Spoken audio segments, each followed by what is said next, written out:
poppin', y'all? How y'all doing out there? You feel me? This is Keeping It G with 20B, Open Prison Discussions. I really appreciate the support. You guys been logging in, tapping in, and listening and everything, and I hope you guys are satisfied with what you hear. I hope it's informational to you. And but coming tonight, though, I got a little bit more information, a little bit more game for you tonight. I wanted to introduce the homie. My boy wanted to come in and just give us a little bit of his experiences of how he's been doing since he's been down. What's up, boy? How you doing, man? I'm just right here another day at Hot Desert for you.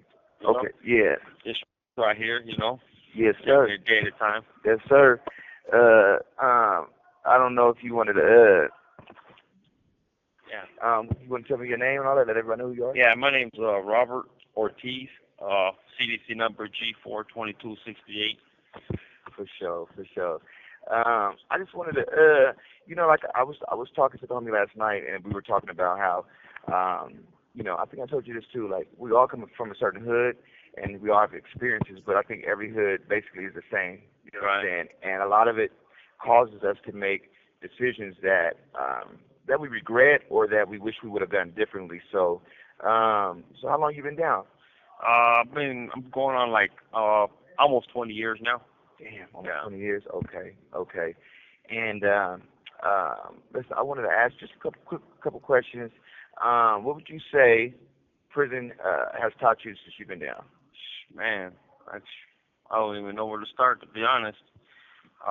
Well, I've been down since a teenager, and I learned how to survive on my own in here. I mean, there's so much to learn. I mean, I've been down since I was 16 years old, so I first entered the system in juvenile hall, and from juvenile hall, county jail to prison. Yeah. So in juvenile hall, it's you fend for yourself there. It's just you're one-on-one, and you are where you're from, and you got to protect that with your pride, man. Exactly. You can't let nobody disrespect or anything like that. But Exactly. from there, I've had it off to the county jail, and from in county jail, I mean, there's older guys there that automatically look for the youngsters coming fresh from the streets and from juvenile hall. They're quick to recruit the youngsters because they have the mind frame of let's go gangbang or let's do this for the cause. I was automatically pretty much automatic. They hounded me, they recruited me, they said I'm coming with them and so on. So I mean it's pretty much we learn how to maneuver the ropes in here. It's like at the end of the day, like I know, like when we all started juvenile hall is like a I don't know how you say it, like a stepping stone. Of course, once you take too many trips to juvenile hall, you know what I'm saying. I know that's definitely in a negative light. You're gonna end up in county jail, and county jail is to prison. It seems like it's just a stepping stone in a negative way. Would you agree with that? Yeah, absolutely, without a doubt. It's more of like where your career actually starts. Yeah, I agree. You say you were 16 when you came to prison? Yeah. Yeah, bro. 16. Yeah, bro. Like, it's crazy because I've been down for 9 years, but honestly, I couldn't imagine being down since 16 years old. You know what I'm saying? And everything has changed out there now. Everything's different. You know what I'm saying? And your family, they've been rocking with you the whole time too. Yeah. Fortunately, I'm blessed to have them in my life still. That's blessed. That's blessing. Yeah. That's a blessing. Okay, I wanted to know. Let me see here. How? What would you say? What mistakes would you say you made while being in prison? Wow, man. I want to say one of the biggest mistakes I've learned in prison is my pride. I guess you can say. Yeah. My pride can get us. Our pride can lead us into the most dangerous and bizarre situations. Yeah. It's just. Yeah. Our pride is.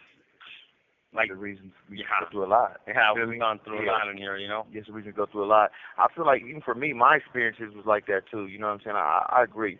Like always trying to, you gotta, no matter how much change you want to show forth. Your pride is always what gets us into a lot. Oh yeah, absolutely. Every man, that's what you go through. Your pride is always because being in prison, you know what I'm saying, it's definitely, you got to maintain that facade. You got to be that individual that you were on the streets in front of every man. You got to be, you got to uphold that facade. Yeah, that reputation. Yeah, exactly, that reputation. You know what I'm saying? Okay, did you have a mentor before coming to prison? Did someone that you looked up to? Yeah, my cousin also. He's from La Puente, and unfortunately, he's no longer with us. He died in a car accident. Yeah, and it's kind of it's a little sad to say, but he died right after his I want to say, if I remember correctly, about 2 days right after his little brother died. So it was an unfortunate turn of events for the whole family, and I really looked up to him because he was an older. I looked at him like one of the older figure in my life, to where I rode with him, I rocked with him. Everywhere he went, I was there with him, and anywhere I wanted to go, he was there with me. Yeah. So I mean, that's my boy. I miss him to this day, man. It's man. Yeah, it seems like we all got those homies and big brothers and stuff like that, you know what I'm saying, that teach us, you know what I'm saying, how to survive in the streets and all that, you know what I mean? And a lot of the times we imitate them. We want to be like them. Right. You know what I'm saying? And even if it's a negative outlook, we just know, being young, that's what we see, that's what we know. Yep, we just trying to fit in, man. We trying to fit in. My brother's Big Evil. He's doing life in prison right now. And that was one of my biggest mentors, you know what I'm saying? Right. And I always wanted to be like him, you know what I'm saying? And he taught me how to dress, how to be fly, how to gang bang, the whole nine. You feel me? So we all have them mentors, What do you think has changed? What would you say has changed since you came to prison? What in prison has changed? Wow, it's changed drastically on everything when I first came to prison. Yeah. Man, when I first came to prison, I want to say there was a lot more unity. There was more camaraderie, you know. We would look out for one another, make sure nobody was getting crossed up or getting a thrown underneath the bus or anything like that. Yeah. From now, it's like it's a dog-eat-dog world. They look for any reason to get you now instead of actually helping out one another, Yes. So, I mean, it's a big change. It's just the whole environment, the caliber of people that are coming to prison is no longer how it was back in the days, from like that old school gangster type. Now you got these new style of like, kind of, I want to say, like this pretty boy style. It's just a whole, it's like, it's something you wouldn't expect to see in prison. So when you see it, you're like, what the hell? On everything. Bro, man. On everything. Crazy, that shit. Like, what the fuck? Yes. Dave, is there anything you want to ask him? I know the whole time you've been just peeping this, sucking up the knowledge and everything. But my bad. Is there anything you want to ask him? 2 questions. The first one, if you could go back in time, would you make the same choices you made back then? Well, I'm okay. There's a couple of things I would change, However, I try to live my life without regret and without having to go back if I want to change anything, because I'm a firm believer on that made me who I am today. Come on, man. It's like I wouldn't be where I would be for the choices I made. I know it's kind of like oxymoronic to say something like that. I'm satisfied because everything I've learned, I think it was for a cause, and I'm a firm believer in that. Jesus won't put you through anything you cannot handle. Come on, you man. know. Come on, so brother. I'm a man of faith. I've had some more than the typical experience in here in prison, an ordinary prisoner. I've been through quite a bit in here, and I mean, if it comes down to making that change, I would say I would have preferred to be a nerd instead of. I swear you're lying, bro. I prefer to be a nerd instead of being a gangster. Gangster, You know what I mean? I swear, bro. That's one thing I would change. I prefer to be that nerd, man. Yes, it seems like we've lost so much. You know what I'm saying? In the process of us finding ourselves and just trying to get to know who we are. You know what I mean? It seems like we lost so much. Like, I feel the same way. I don't have no regrets in my life. I try not to have no regrets in my life, but I would have done a lot different myself. You know what I'm saying? I feel like, me gangbanging and running around with pistols and doing stupid stuff and wanting to be cool and all that, you know what I mean? It's so outdated now. Yeah. But if I would have been walking that straight path, that never gets outdated. It's always it's just always an elevating factor, you know what I'm saying? Yeah. So I feel you on that. I feel you on that, baby. What's the next question you want to ask him? And then the next question is, if you could give any advice to someone that looks up to you, what would it be? Good question. Um, I would say stay in school, man. You know, stay in school. I mean, uh, what I would say, like, cause I just crazy that you say ask something like that because I just had this conversation with my nephew the other day, right? Uh-huh. And uh, he was asking me about these guys that were like kind of like messing with them, and he felt like he had to do something, right? So me personally, I was raised. You defend yourself. Definitely, 100%. Once they swing on you or they assault you, or you the right assault them back, yep, right? you have the right to defend yourself. Yeah. So that, however, I wouldn't want my nephew to end up in the same position where I'm at right now because Mhm. it's just things aren't the same anymore. You know, it's no longer you no longer have that right to defend yourself. So Yeah, that's true. when you defend yourself, you get charged for assault regardless when you do defend That's yourself. true. So that's kind of like you know, it's messed up. Other states, you know, they have the stand your ground law. I'm understanding. However, I mean California, I mean there has to be some type of a defense for us. But I just had this conversation with my nephew, and I told him, look, just don't do nothing unless you're assaulted yourself. People talk, it's like that old saying goes, a dog that barks don't bite. Yeah, come on. So it's Come like, on, bro. I don't. You ain't never lied. So if he don't bite you, just let him bark. Let him bark. Let him bark, man. Let him bark. Let him make, because at the end of the day, he's the one that's making himself look like a fool. Yeah. He's the one that can't hold his composure. Definitely. My nephew's holding his composure. Definitely. You know, and me personally, when you act, the way I was raised is you don't act out in front of women. You just don't do that. Yeah, you know, I'm how I was raised, and if you do act out in front of women, you give them that respect and you apologize. Yeah, I like that's that. the way I was raised. You know, I just there's no room provided in front of women. I mean, we're men. We do our stuff. We do our things a different way. But yeah, I've had this conversation with my nephew, and I'm glad that he didn't pursue that trying to assault this guy because I mean. Who knows where he would have been? He'd probably been in the county jail right now. I mean, one punch can lead to you could have a murder. A murder, right? Yeah. You just punch the guy. He hit his head in the wrong spot. It's a wrap. Absolutely. You know what I'm saying? The next thing you know, you're getting charged with what is the manslaughter? Yep. I know so many people in here right now that we're around right now that are here for less. You know what I'm saying? With more time. Yep. You know, just as much time. You know what I'm saying? So yeah, it seems like you really can't defend yourself nowadays. You know, that's a bad look. I want to know, me personally, because I know what my experiences have been since I've been down, but what good experiences have you had? Because I see the reason why I asked you this, let me say that, okay, I see you go to college every day. You do your college, you know what I'm saying? You do your mentorship, you know what I'm saying? You're the ADA, you do the ADA work for everybody in here, you know what I'm saying? You're always willing to help. You drop everything you can to help the next person. You check on everybody. You always got a kind word.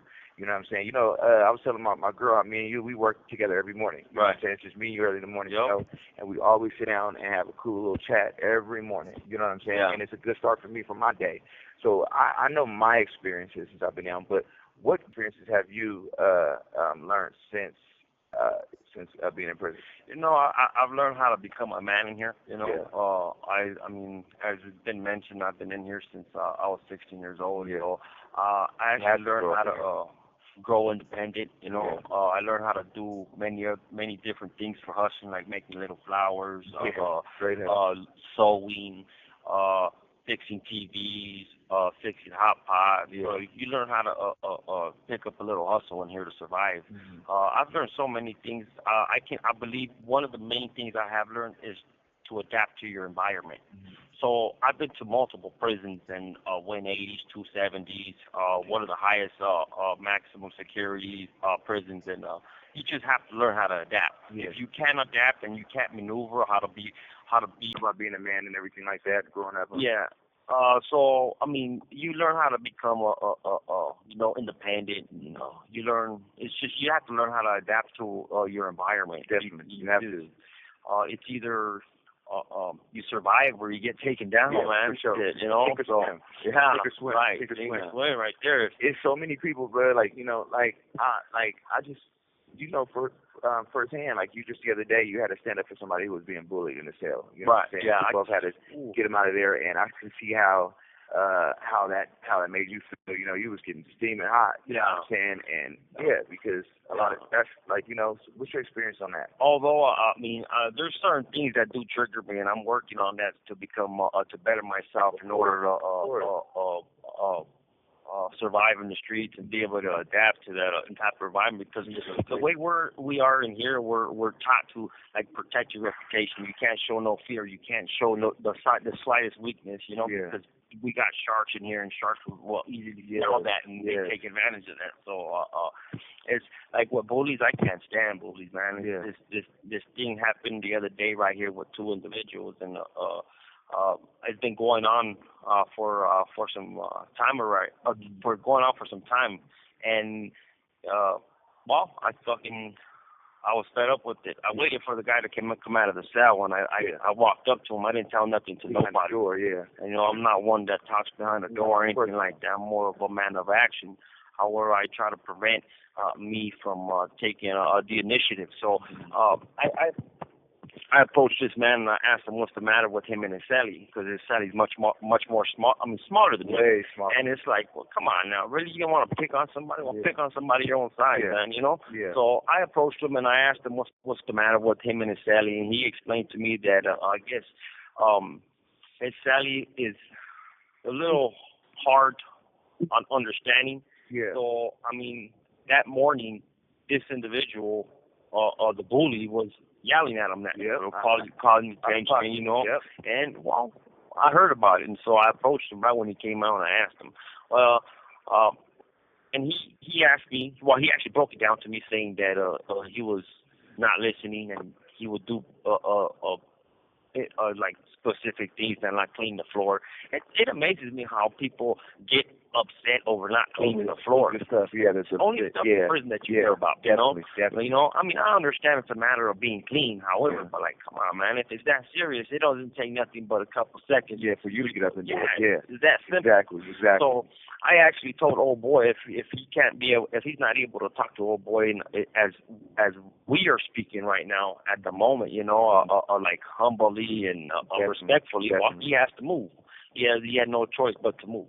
Well, to make a long story short, he moved, and it came out better. And you see how old boy every day now he comes out with a smile on his face.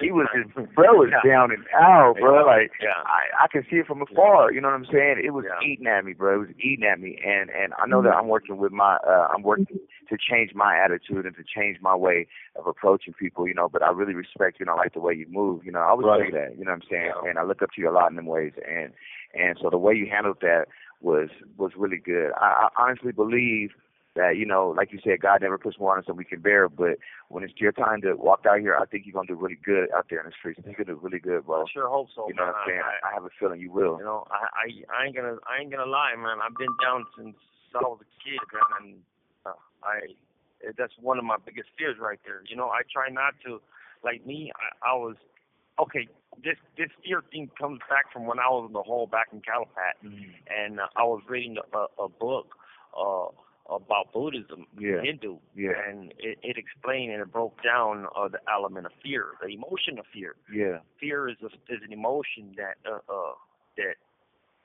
it overwhelms the mind and it clobbers the mind, and you're not able to think thoroughly, or you're not able to process actually what's going on, because the emotion of fear just clouding your brain. Clouds you. Take over. So I learned how to overcome my fears in here, and that's one of the things I do fear, though. I ain't gonna bullshit. Yeah. Going back and trying. I don't want to be a failure, and I don't want to come back. No, I don't see that happening. I don't see that happening.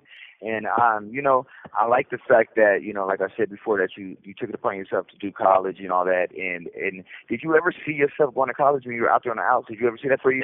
Hell nah, man.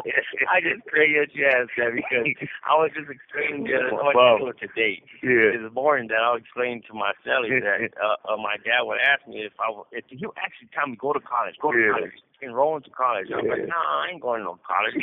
Fucking college not for me. Yeah, definitely. I'm like, hell no. Well, when I got here to High Desert, they asked me if I wanted to go in college, and I said, yeah, put me on the waiting list. It's gonna take a couple of years anyways, right? So, to my surprise, I was enrolled right around the door. Yeah, I'm telling you, I'm telling you. And it's so good because, and you're doing really good in college, correct? You're really good, huh? Yeah. Good grades. Myself, yeah, actually. you know what I'm saying? And you're laser focused on what needs to be done, you know what I mean? And so, like I said, bro, we be so wrapped up in the street. When we're in the streets, we're so wrapped up in that fast life, gang banging, you know what I'm saying? Trying to get the next dollar, you know what I'm saying? Right. Trying to achieve what we can achieve, but in a negative way, you know what I'm saying? Yeah. And when I feel like I've learned, this is what I've learned. I've learned since you've been in prison that when you gain things in that way, they never last. No, when you strive to do everything in a negative aspect, it never works. Nope. You know what I'm saying? There's always that downfall. It's like a roller coaster. You'll be high for 1 minute, but but straight up, but you're gonna catch that low, and that low gonna come fast and hard. You know what I'm saying? And it seems like it comes harder and harder each time. You know what I'm saying? And so I honestly believe, bro, that the steps and the things we're doing now, just like this podcast, I took it upon myself to want to do this because me personally, I like to hear everyone's story, and I know there's a lot of people out there in the world who want to hear the stories too. Oh, yeah. Because we are looked upon as being negative or bad. Everything's bad about us. Yeah, it's not even like that, man. But it's not. No, there's a lot of good people in here. They were just caught up at the wrong time, at the wrong place, at the wrong time. 100%. And it's just.